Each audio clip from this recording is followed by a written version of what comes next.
I know this. I'm going to do it again really quick.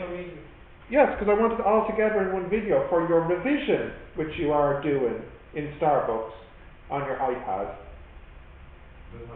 Fine. Right, the first one is complete the table. So just a really quick recap of how to do that. So the first column was wavelength in nanometers. The next column, we don't need it, it's the voltage. And then the next column is frequency in 10 to the 14 hertz. Yeah, we have C equals F lambda.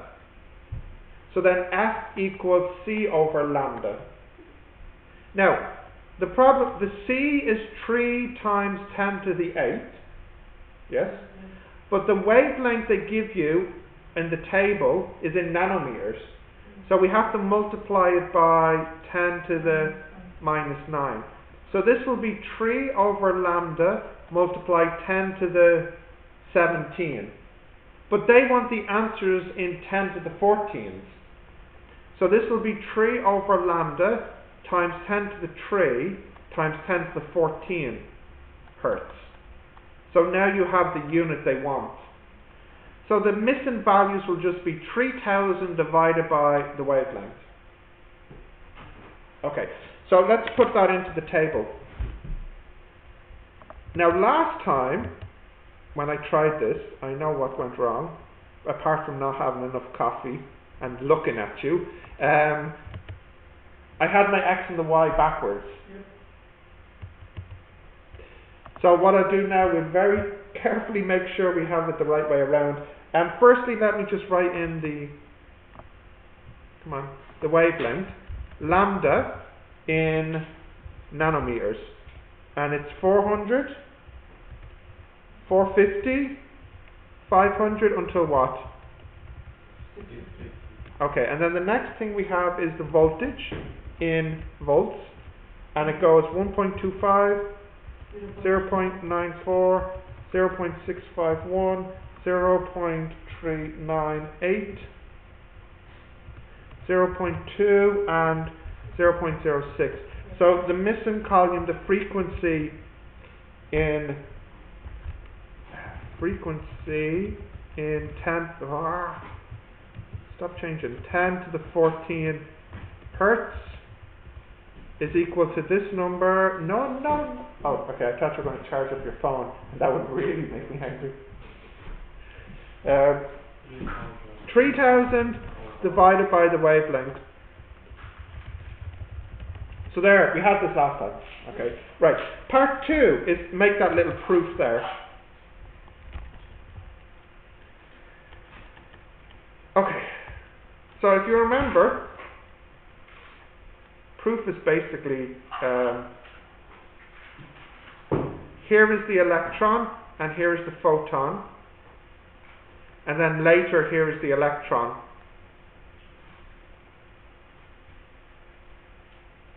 No. Yeah. My diagram is much simpler than what they have here, but this is basically the idea. The last time we said it went straight. What went straight? What? The electron. Yeah, there it is there, and it moves along. Oh, it's the circle. Yeah. What's your problem? Nothing. No, you need to say, you're my problem. That's what my problem is. Okay, so how much energy does the photon have? Do you remember the formula? No. It's not something you look down on. What's the energy of a photon? We had it last week and yesterday. HF. Thank you. HF. And what's the energy of the trapped electron? Oh, this was yesterday. Yeah, what is it? SF minus the circle of... No. The energy is minus the work function. It's trapped. So what is the total energy before the photon hits the metal plate and the electron? HF minus the work function. Now, when it's freed, it has energy here. It's in a circuit. the energy it has is equal to QV. No. Yeah, this is the formula for energy in electricity. Work equals QV. Now, what is the charge of an electron, though? E. So it's EV. So this is the energy after, and this is the energy before. So therefore, HF minus work function equals EV. So V equals H over EF minus work function over E, which is exactly what they have here. Okay, so that's fine. Part 3 is they want a graph, and be careful, Stephen. On the y-axis they want the voltage, and on the x-axis they want the frequency.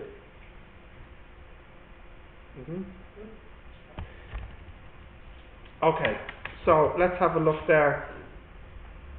So because the way Excel and programs like this work, the x is on the left and the y is on the right. So what happened yesterday was these were backwards. I should have this over here. It makes it easier to graph. So insert chart,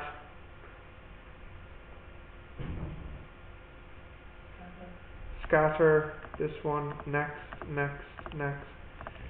This is B4, and the x-axis is frequency in 10 to the 14 hertz, and the y-axis is voltage in volts, and then this is, well, I won't bother with a title.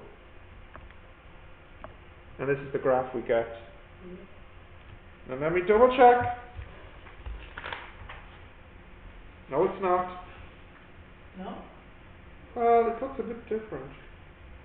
Just check the points. Yeah, well, you see, did I do something wrong with my table? The frequency should be 10 to the power of. Ah, yeah, but I just typed it wrong. Do you know what I mean? Yeah. This is 14. But in the pictures, the graph is saying 15. No, I know, but that's just... Yeah, it's only Oh, yeah. But this number's wrong. Because I only typed in 300, not 3000. So you're sitting there... Oh, never mind. It's 3000. So all these numbers are off by 10. Now it's fixed.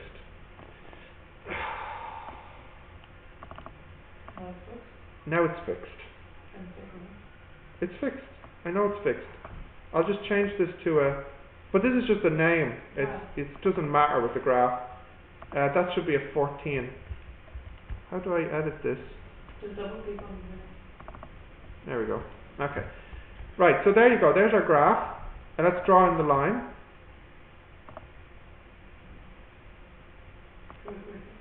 Yeah. And then we'll put in the equation as well.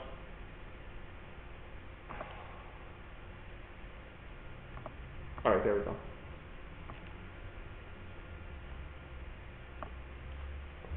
Right, so what's the slope of this graph? 0.42. Now you can get the slope, you do this height, you see here, divided by this. You won't all get the same answer, because each of your graphs will be a little different, but I hope you all get 0.42 at least. So the height here is from here to here, so the height is about 1, and the base is about, how much? About 3, isn't it? Yeah, it's actually not quite 4.5, so it's a little bit less than 3, so it's like 2.9, 2.8. So if we say 2.85, 1 divided by 2.85 is 0.35. So we have to use an actual ruler. That's not 1. The height? Yeah. Oh no, it's more than 1. It's like 1. 3, 4, 3. No, not 3, 2, 5. 1.1 maybe? 1.2? Which one is it? 1.2. The height. Yeah. From here to here. Yeah, 1.2. 1.2. Okay, so 1.2 divided by 2.85? 0.42. Not bad. for not using a ruler. So, this graph is done. Next part.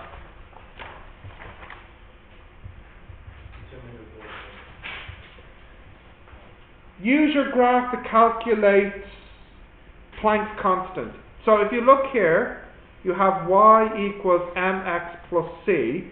So the m is h over e. So h will equal m multiplied by e. Okay? But be careful, because when you look at the slope here, the m is delta y over delta x. And what is the y in? It's in volts. And what's the x in? Frequency. But it's in frequency in 10 to the 14th. So your answer is not going to be correct unless you divide by 10 to the 14th. Because the unit is not hertz, it's 10 to the 14 hertz. So what was our slope? 0.42. And we multiplied by e on our calculator and divide by 10 to the 14th. E is 23.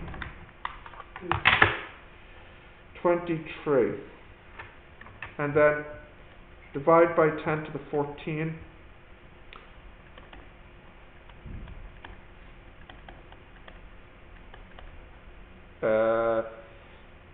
What's it? Joule seconds, isn't it? For h is the constant, Planck's constant. Let's check how I compare.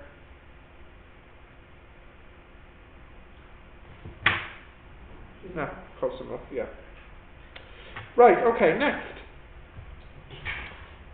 Next, we want the work function, is it? No, next we want...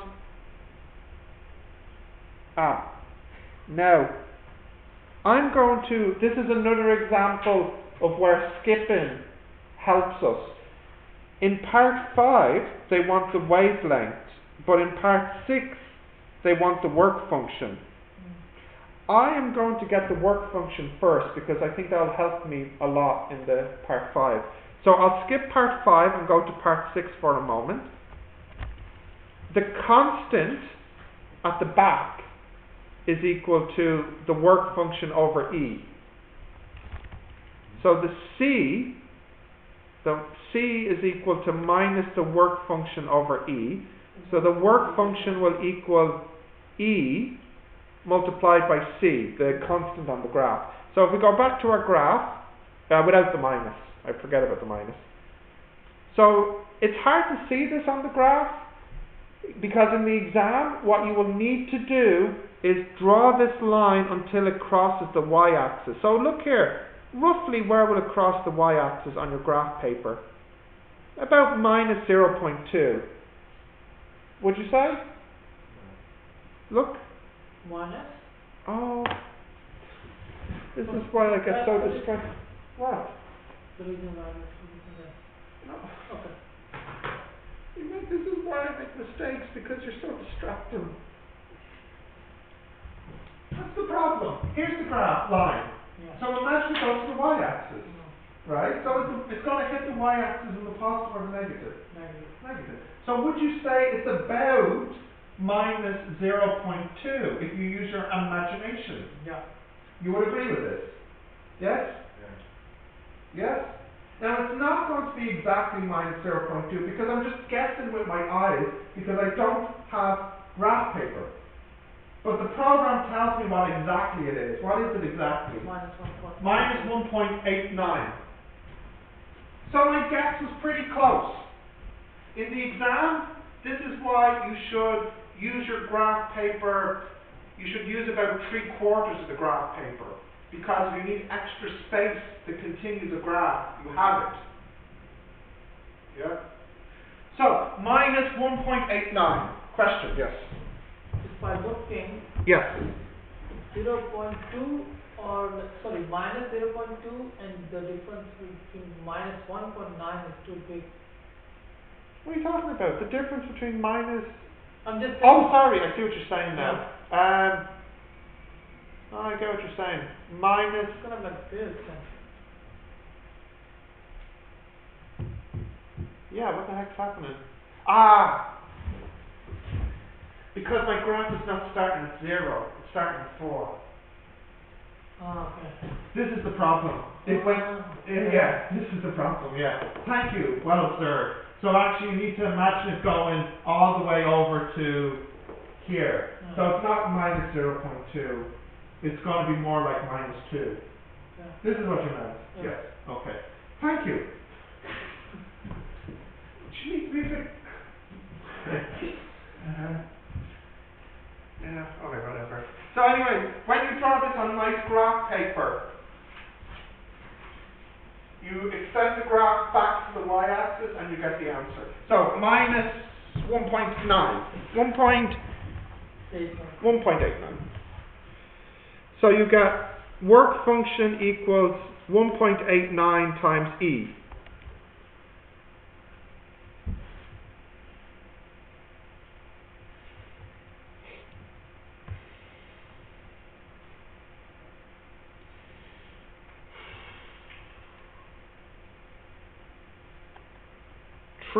.03 times 10 to the minus 19 joules. Right, let's go back to part 5.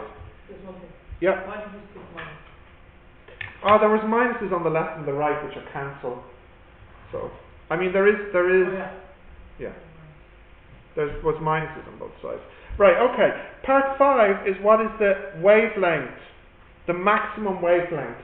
In other words, what's the threshold frequency? And then convert it into a wavelength.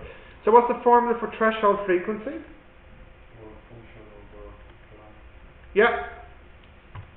Do we know the work function? Now we do. And do we know Planck's constant? It's number 6. Okay.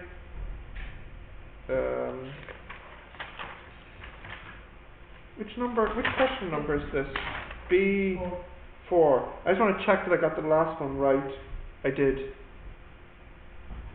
Right, so anyways, here we get the threshold frequency is 4.57 times 10 to the 14 hertz. So the wavelength is C over F, which would be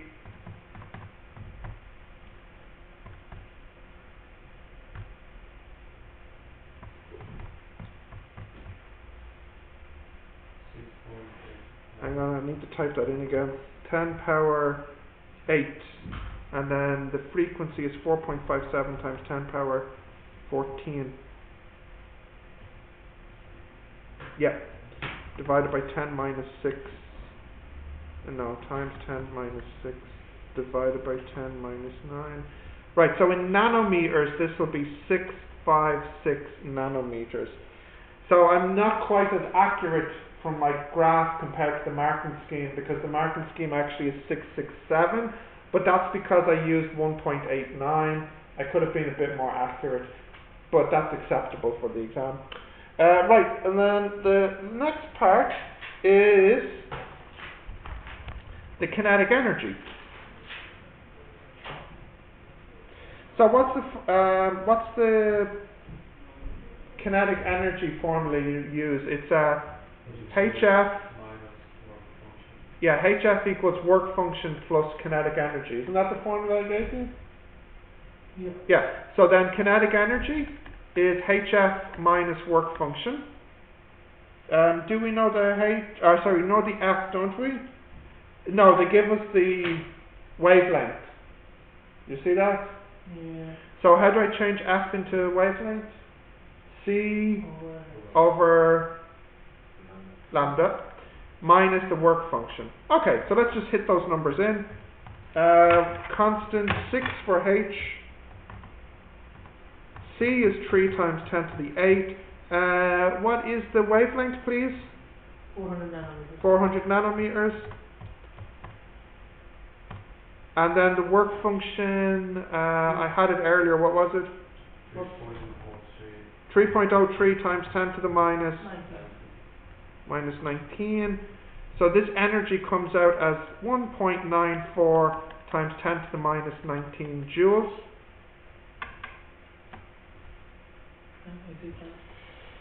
Well, is it close enough? 1.97 times 10 to the minus 19. Yeah. And finally, determine the de Broglie wavelength of these electrons. Now, that was in our last lesson. Do you remember the formula for the de Broglie wavelength?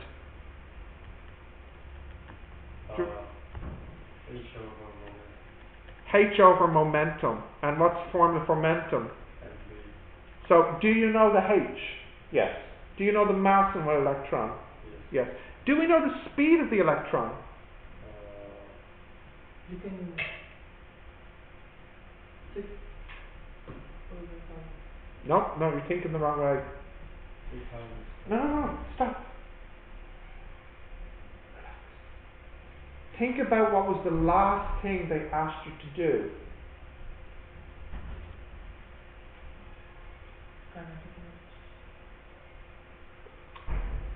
Think now.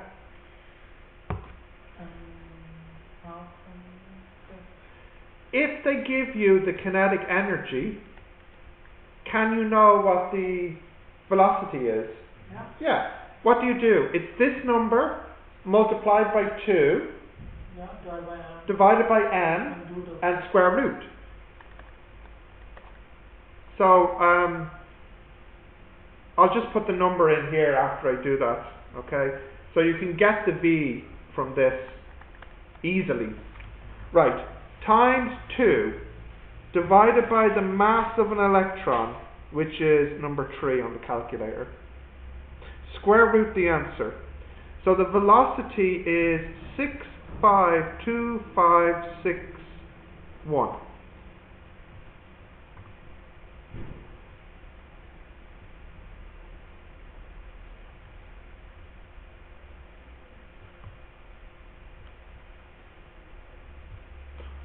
So this comes in as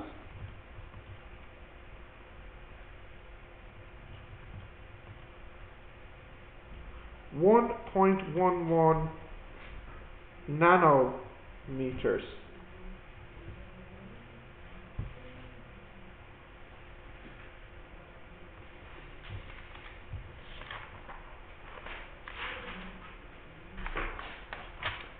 Okay, got that?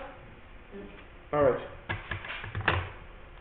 Continue? Yeah. I'm going to squeeze in one more question. You think I can't do it, but I can. Right. In like